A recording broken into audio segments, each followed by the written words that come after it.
The Tampa Bay Buccaneers lose on the road, but they lose more than a game. They lost their first ballot Hall of Fame wide receiver for a while. We'll talk about it here on Locked On NFL. The barbershop is open and Tony Wiggins has a chair for you. He's ready with some real NFL talk. The local experts of Locked On bring their expertise, and Wiggy is ready with his clippers and shears. Sit down and enjoy. The new Locked On NFL starts now. Locked On Podcast Network. Your team every day. Nothing but facts. It is your team every day here on Locked On NFL. We thank you for making us your first listen. I am Tony Wiggins, and he is Kevin Ostreicher. We are here today on a Tuesday to navigate you around the National Football League and to use the local experts in their clips to keep your finger on the pulse of the team. Today's episode is brought to you by FanDuel. Right now, new customers can bet just $5, and if your bet wins, you'll get $300 in bonus bets to use across the app. Also, make sure you slide on over to Amazon Music, where you can see ad-free versions of our show and hear ad-free versions of our show. Make sure you check that out. All right, here's what we're going to do. I'm going to give you a little bit of a roadmap for Kevin Ostreicher and myself. Denver won, but is ugly for 2 weeks in a row. What does that mean? In the middle of the show, Mike Vrabel gets his revenge on the Titans.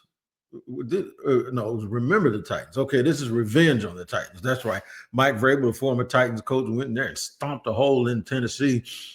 But we're going to start with the Bucs losing more than a game to the Detroit Lions, and we'll talk about the nuances of the game in just a second, our striker. But Mike Evans, this is the second year in a row he's gone down with an injury. Last year it happened early. They were able to get him back. This one seemed a little scary. They say it's a broken clavicle. I don't know if he's going to be back before the end of the year. Yeah, it's tough. And again, that Bucs wide receiver room, when you talk about depth and talent, they have a lot of it. But they've been hit so hard with injuries here. And I think the big thing that, you kind of have to worry about, I mean, that injury looked scary to begin with. And I know that now the clavicle, and even when you talk about the just nature he went down, and just the whole thing was super scary. I don't know if he's back before the end of the season. Maybe he has a shot with that injury to return at the very, very end. And we know Emeka Egbuka has been incredible for them to start the season. Chris Godwin came back, but now he's not back. And, Jalen McMillan, he got hurt. He'll have to be back. So it's guys like Tez Johnson who are stepping up, and some others. But Evans is, one of the heartbeats of this team. He's the veteran heartbeat, at least the guy who's been there through the tough times and the bad Tampa years. And, Baker's been the guy to kind of get him back on track fully. But, I mean, that's a guy that is so good. He's one of the most underrated players in the league, in my opinion. I feel like people don't understand the consistency that Evans has done, obviously the 1,000-yard seasons and whatnot, but it's a tough loss for them. And, what Baker's doing with some of these younger players at his disposal is incredible, because he's playing with guys that don't have experience. With Evans and Godwin, you have guys who have been there and done that, but Evans is a tough loss for sure.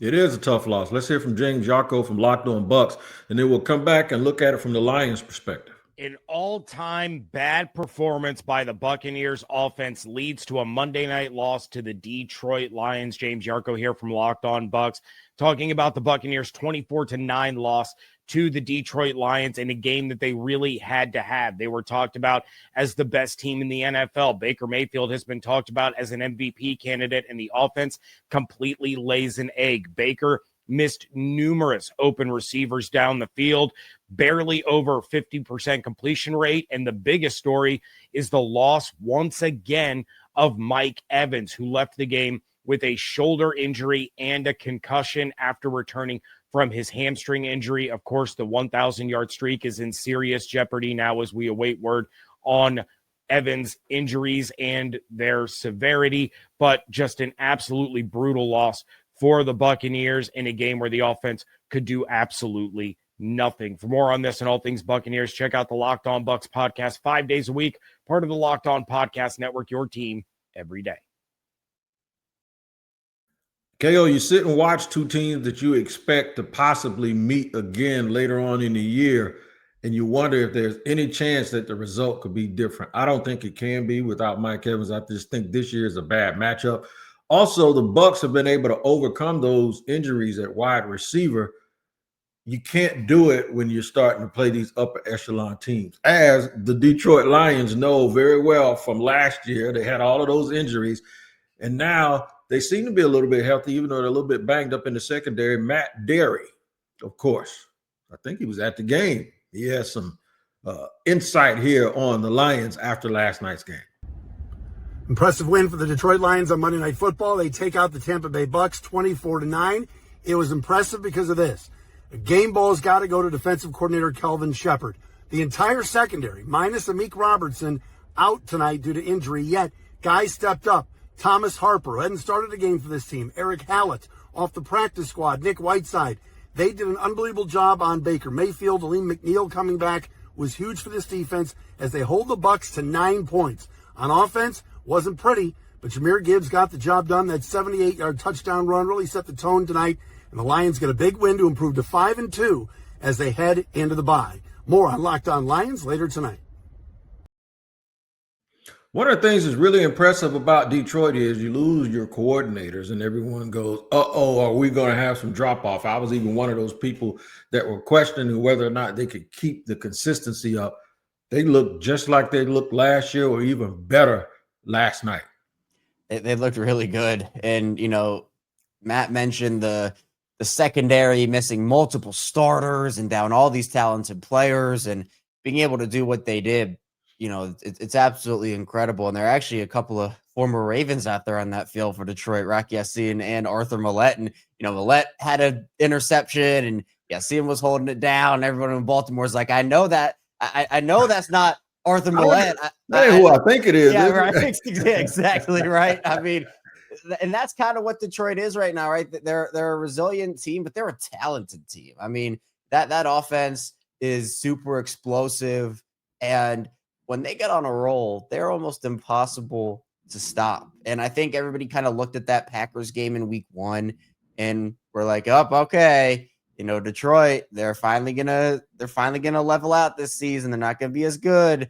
And then obviously we saw what they did to Chicago the next week and what they've done since then. So, I mean, look, Jared Goff, this offense, they're hard to stop. The defense, you know, they're dealing with some injuries, but you know, that offense in Tampa Bay, despite the fact that, again, they are dealing with the wide receiver stuff, they lost Mike Evans, no Godwin, etc. I mean, that's still a really tough offense to defend against, even without those guys, even Bucky Irving not playing as well. So I give a lot of credit to Detroit for what they've been able to do this season, especially bouncing back from that tough loss. This is still one of the premier teams in the NFC, one of the premier teams in the NFL, and a team that, you know, is going to be pretty hard to stop come January. I'm to the point where I was going to say, you ain't going to find a faster running back wide receiver combination than Jameson Williams and Jahmyr Gibbs. I might even go a step further. You don't even have to put a running back in there. You might not be able to find 2 wide receivers or 2 skill position players, maybe not even 2 players on the same team that are as fast as both of those players. I mean, you'd have to do a little looking. You'd have to kind of look around the league a little bit, and that's what makes them dangerous. They have the speed. You know, I like the elements that they have with the 2 running backs with Gibbs and Montgomery out there on the field. You know, we haven't really even talked about guys like Sam Laporta out there and others that can make an impact. So, oh yeah, Amon-Ra's the big guy. I mean, that's the guy. Him and Gibbs together alongside these other pieces with Goff. I mean, man, a big amount of riches for that team. Tough team to beat. I think they're going to have to get home field in order to get all the way to where they want to get to. Looks like they have a real good chance, too, in the division that they play in. Mike Vrabel, I believe the New England Patriots are atop the AFC East right now, and nobody expected that, especially the people that fired him in Tennessee. We got a whole bunch of petty revenge coming up here in segment number 2 on Locked On NFL. Hang tight. I'm Cody Rourke from Locked On Broncos, and this episode is brought to you by Peloton. Peloton is shaping the future of fitness with the brand new Peloton Cross-Training Tread Plus, powered by Peloton IQ. This is Peloton's most advanced equipment yet, giving you real-time guidance and endless ways to move, whether you're running, lifting, or you're cross-training with your favorite instructors like Alex Toussaint. It's training reimagined to make your workout more personal. Peloton is built for breakthroughs with features that help you plan, stay motivated, and hit peak performance. You can let yourself run, lift, flex, and go while Peloton handles all the rest. Plus, Peloton IQ provides real-time strength coaching, tracking your progress and suggesting weights that challenge you so you can get stronger. Plus, the new movement tracking camera, it counts your reps and corrects your form in real time, making sure every rep is safer and smarter. So let yourself run, lift, flex, push, and go. Explore the new Peloton Cross-Training Tread Plus at onepeloton.com. And today's show is sponsored also by Mazda. Mazda crafts cars for those who do more than simply move. Mazda delivers confidence in every ride and with every ride, with more IIHS Top Safety Plus awards than anyone else as of August 2025. From footwork to breathwork, athletes sweat all the details, and Mazda brings the same intention to how we craft every model. You can feel Japanese craftsmanship in every detail, from the metallic accents to available Napa leather upholstery. You can make everyday drives feel like anything but, from smooth handling to intuitive controls, with all-wheel drive standard in every crossover SUV you can drive with confidence through almost any season. Like our players, we sweat every detail, because when you make every move count, impossible becomes irrelevant. Mazda, move and be moved. Here with Kevin Ostreicher of Locked On Ravens, riding shotgun with me, Tony Wiggins, here in the barbershop. It ain't nothing that can start some little gossip when you're sitting in the chair than gossip about other people's business. The Tennessee Titans, of course, are one of the rivals to the team that I cover each and every day in Jacksonville. So I don't mind when somebody slap them upside the head a little bit. And that's exactly what one of their former employees did this past Sunday, as Mike Vrabel, the man that was fired from Tennessee 2 coaches ago, a general manager or 2 ago, and the Titans are in the absolute purgatory type dungeon of the National Football League. That's something. Here's my man, Nick Cattles, to tell you all about it. For the first time in franchise history, the Patriots win 3 straight regular season games on the road by beating the Tennessee Titans. Jekyll and Hyde performance from the defense. We're going to dive into that during the post game. Also, Drake May was unbelievable again in some big-time plays from the receivers. But Mike Vrabel, he gets his revenge down in Tennessee. Patriots dominate 31-13. Make sure you jump over on the YouTube channel, Locked On Patriots, as we have this thing covered in the post game. We'll talk to you then. Listen, we're going to cover it right now. Revenge is always sweet, especially when you can stomp a hole in somebody in a house that they didn't want you in no more. Man, I mean, this was domination. And early on, I mean, Tennessee was saying, hey, okay, we're hanging around a little bit. And then Mike Vrabel said, all right, let's stop playing with our food here and let's get it going. And they just said, this is what we are. This is the AFC East leading New England Patriots, which, again, is crazy to even say right now. But Drake May has officially arrived. Yep. You know, I think that this offense is humming right now, and the defense is playing really well too. I mean, you have a team right now in New England that is trying to get back to a standard of excellence. And, you know, for years in Tennessee, I mean, Vrabel had that team in the AFC Championship game. You know, he had that team in the postseason with Ryan Tannehill. And, you know, it was essentially a 3-man show on offense. It was Tannehill, Derrick Henry, and A.J. Brown, and not a lot else. And he still had that team, you know, AFC Championship games and playoffs every year, essentially, until, you know, Brown gets traded. And, you know, just think about it. They had Derrick Henry. They had Mike Vrabel at coach, Derrick Henry at running back, and A.J. Brown. Crazy.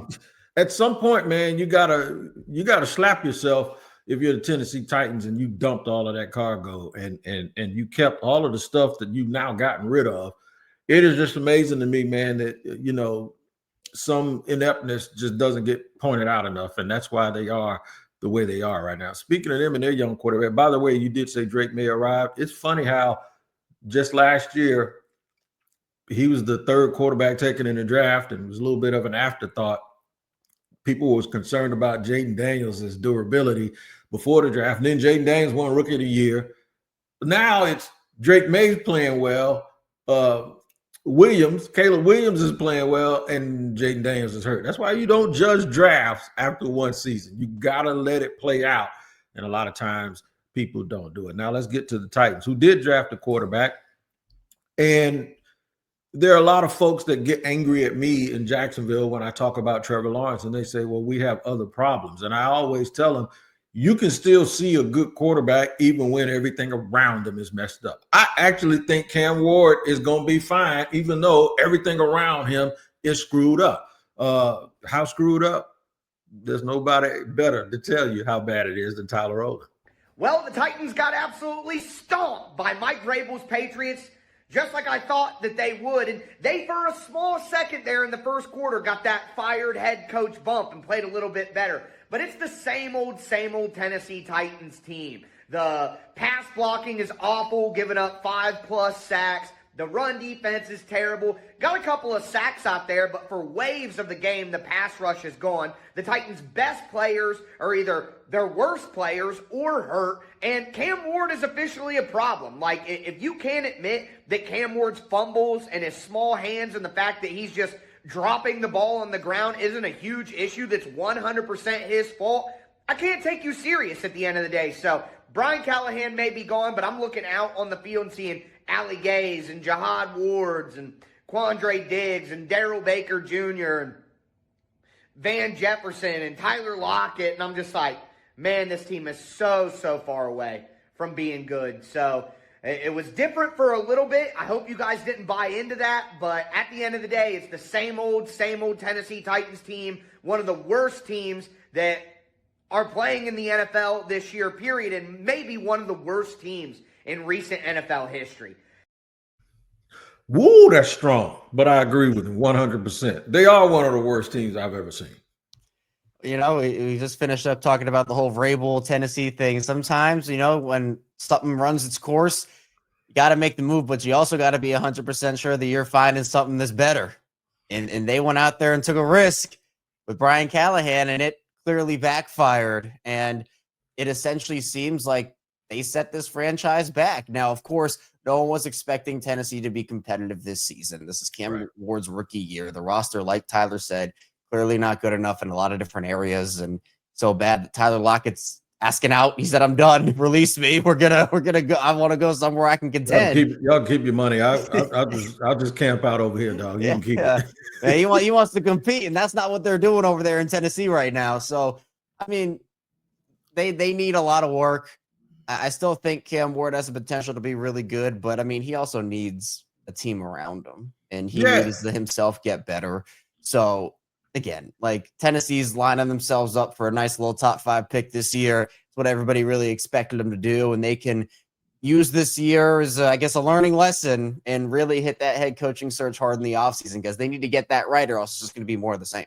Yeah, what's crazy is nobody expected the Patriots to be competitive. They picked 4th last year, and the Titans picked 1st.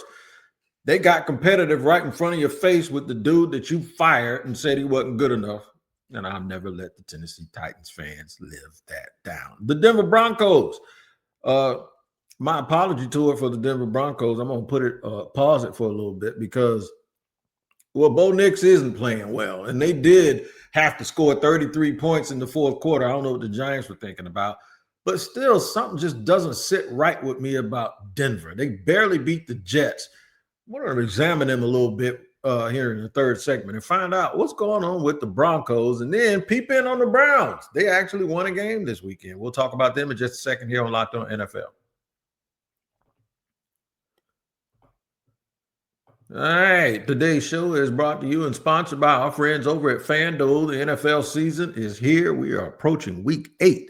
And FanDuel has an offer you don't want to miss. Right now, new customers can bet just $5 and get $300 in bonus bets if you win. That's right. Pick a bet, put down $5, and if it hits, you'll unlock $300 in bonus bets to use across the app. it's always good to get information before the game. Like last night, I found out that Emeka Buka was going to play. I thought he wasn't. And then right before the game, I got the information by looking on FanDuel. They said, no, man, he's a GOAT. So you know what? You insert him in all of your action and see if you can win some money. If you bet on the Bucs, you probably did not, right? All right, so what are you waiting for? Visit FanDuel.com to download the FanDuel app today and get started. Remember, that first $5 bet, if you win, you'll get $300 in bonus bets to play across the app. FanDuel, download the app today and get started.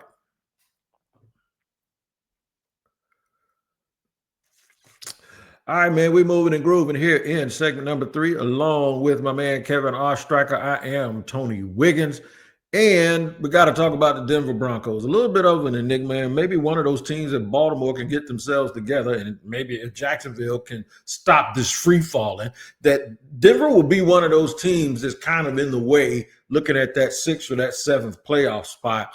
So you wonder, even though they're winning, they're not winning impressively. And if they're a team that you think needs to get out of your way, there's still hope that they're going to start fumbling because they are not playing well. At least they didn't play well for 3 quarters the other day. And then all of a sudden they scored 33 in the 4th quarter and won a very, very highly contested game with Brian Daboll and the Giants. Listen to Cody Rourke from Locked On Broncos. A mile-high thriller here as the Denver Broncos score 33 points in the 4th quarter to beat the New York Giants, just when victory was snatched away from them initially after Jackson Dart scored a touchdown. The Broncos and Bo Nix marched down the field with a couple of big plays to set up a 39-yard game-winning field goal from Will Lutz. What an electrifying game here as the stadium erupted as Courtland Sutton hauled in a huge back shoulder catch, and Bo Nix in the offense, they ran downfield. They spiked it with 2 seconds left here. The Broncos had a lot of questions in this game, and it was looking disastrous for 3 quarters, going down 19-0 initially here. But Bo Nix in the offense, they found some rhythm. They snatched defeat from the jaws of victory at this point. Yes, play on words right there here. What a comeback for the Denver Broncos. Make sure you tune in to Locked On Broncos for more. Fitting way that game ends with guys playing hero. They had all of their old Broncos back, and I saw guys taking a picture with a statue of Demaryius Thomas with a smile on his face. Very, very fitting that game ended the way that it did with that miracle-like comeback.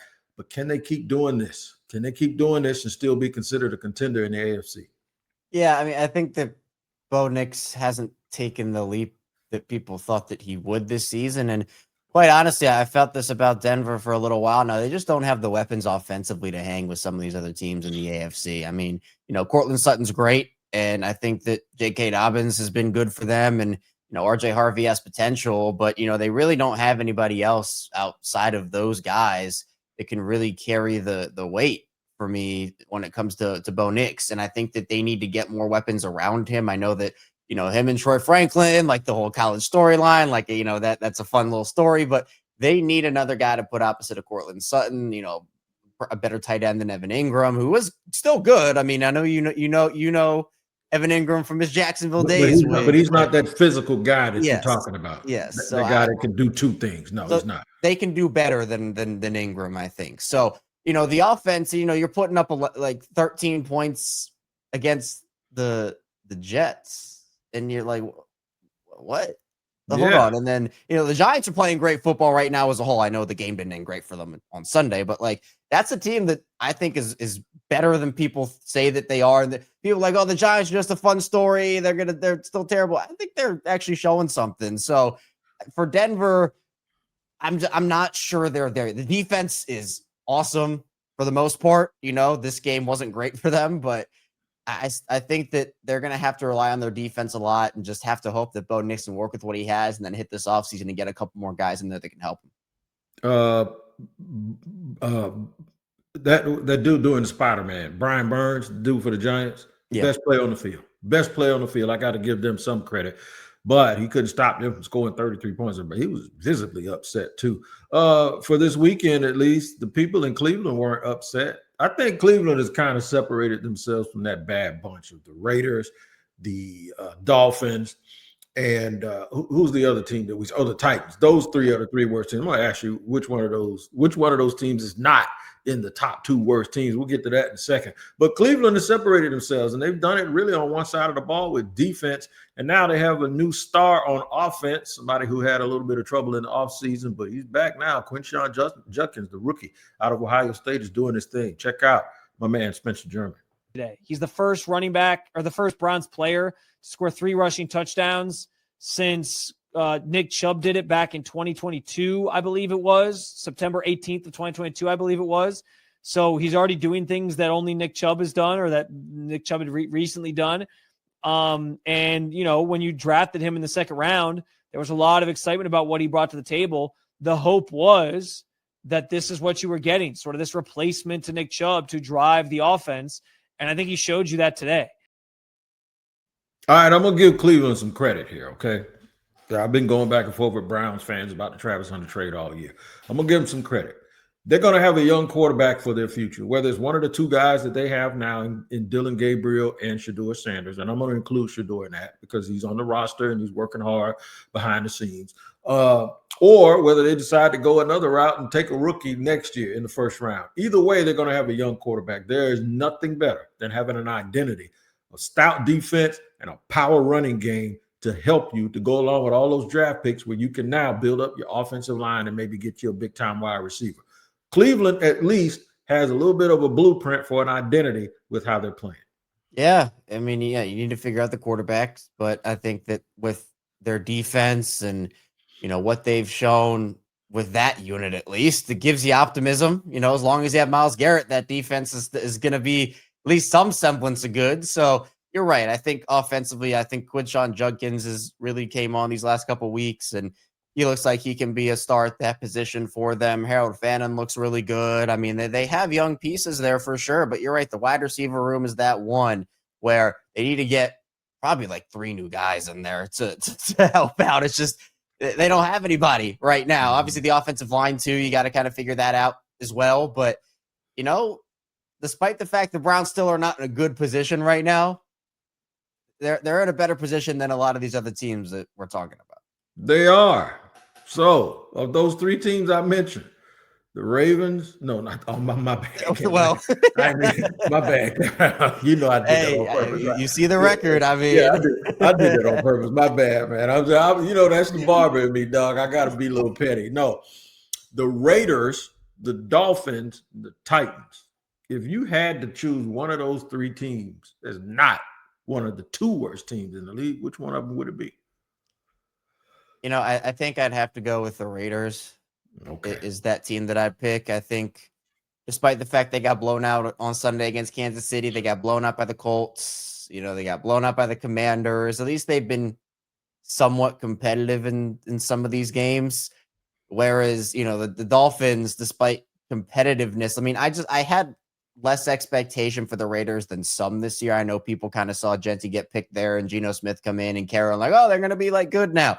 I never really thought that way. So maybe that's just like my opinion of, oh, this is kind of who I thought they were going to be. But for the Titans, you know, they're still who I thought they would be, but I thought they'd be worse than the Raiders, and they are. For the Dolphins, I mean, I don't even know what I expected from the Dolphins at this point. They're just, I mean, that team's just a mess right now. So look, there's no good option here. I mean, there's no good option to pick, but I mean, I guess I have to go with the Raiders because Tennessee's in shambles right now with their coach situation, and you know the Dolphins, they're about to be in shambles with their coach. They already are. I think the Dolphins are the worst team, and the reason why is because at the very least, Titans don't have a coach for me to talk about. The Dolphins actually have one I can talk about. That's terrible, and I think Miami Dolphins are the worst team in the National Football League. Maybe they beat the Titans, but I'd still rather own the Tennessee Titans than owning the Miami Dolphins.